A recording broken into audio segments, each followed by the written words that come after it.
The water temperature on the tip of Florida hit hot tub levels, exceeding 100 degrees, 37.8 degrees Celsius, 2 days in a row.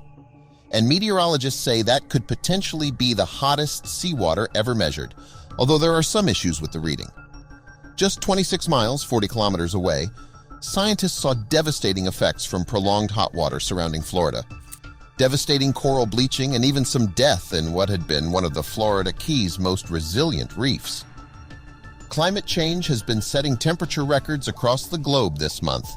Weather records for seawater temperature are unofficial, and there are certain conditions in this reading that could disqualify it for a top mark, meteorologists said. But the initial reading on a buoy at Manatee Bay hit 101.1 degrees, 38.4 Celsius Monday evening, according to National Weather Service meteorologist George Rizzuto. On Sunday night, the same buoy showed an online reading of 100.2, 37.9 Celsius degrees. It seems plausible, Rizzuto said. That is a potential record. While there aren't official water temperature records, a 2020 study listed a 99.7 degree, 37.6 Celsius mark in Kuwait Bay in July 2020 as the world's highest recorded sea surface temperature.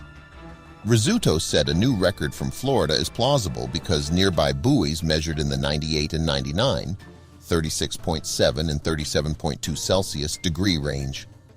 This is a hot tub. I like my hot tub around 100, 101, 37.8, 38.3 Celsius. That's what was recorded yesterday, said Yale Climate Connections meteorologist Jeff Masters. Hot tub maker Jacuzzi recommends water between 100 and 102 degrees, 37.8 and 38.9 Celsius. We've never seen a record-breaking event like this before, Masters said.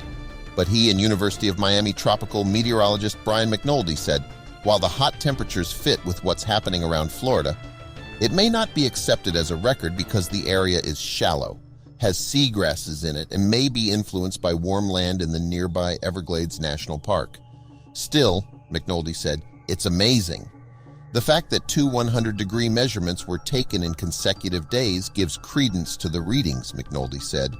Water temperatures have been in the upper 90s in the area for more than 2 weeks. There aren't many coral reefs in Manatee Bay, but elsewhere in the Florida Keys, scientists diving at Chica rocks found bleaching and even death in some of the Keys' most resilient corals, said Ian Enochs, lead of the coral program at the National Oceanic and Atmospheric Administration Atlantic Oceanographic and Meteorological Laboratory.